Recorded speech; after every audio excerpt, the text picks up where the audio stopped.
پھلدار کے نصیب میں ہے پتھروں کی چوٹ، یہ حوصلہ نہیں ہے تو پھر بے ثمر رہو۔ تسبیح کہتی ہے فکر مجھے نہیں، تھوڑا خود کو بھی پھیر۔ خوبیاں اتنی تو نہیں کہ کسی کے دل میں گھر بنا سکیں، لیکن کچھ ایسے پل ضرور چھوڑ جائیں گے کہ بھولنا آسان نہ ہوگا۔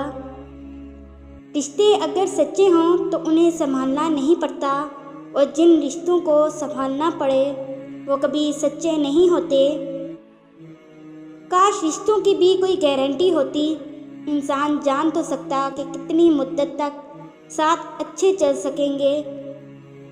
حضرت علی نے فرمایا، جو تمہاری خاموشی سے تمہاری تکلیف کا اندازہ نہ کر سکے، اس کے سامنے زبان سے اظہار کرنا صرف لفظوں کو ضائع کرنا ہے۔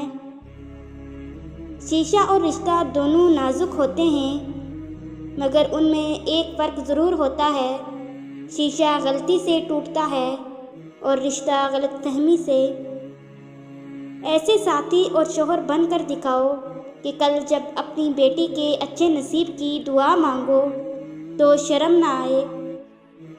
جب اپنوں کے درمیان بیٹھے ہوئے ہو، آنکھیں پانی سے بھر جائیں، منہ چھپا کر آنسو صاف کرنے پڑیں اور چہرے پر زبردستی کی مسکراہٹ سجانی پڑے، تب زندگی سے زیادہ بے رحم کچھ نہیں لگتا۔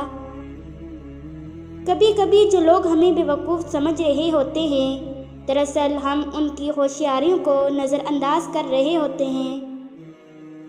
زندگی میں خوبصورتی بس اسی میں ہے کہ آپ کی وجہ سے آپ کے ارد گرد لوگوں کے چہروں پر مسکراہٹ پھیلی رہے۔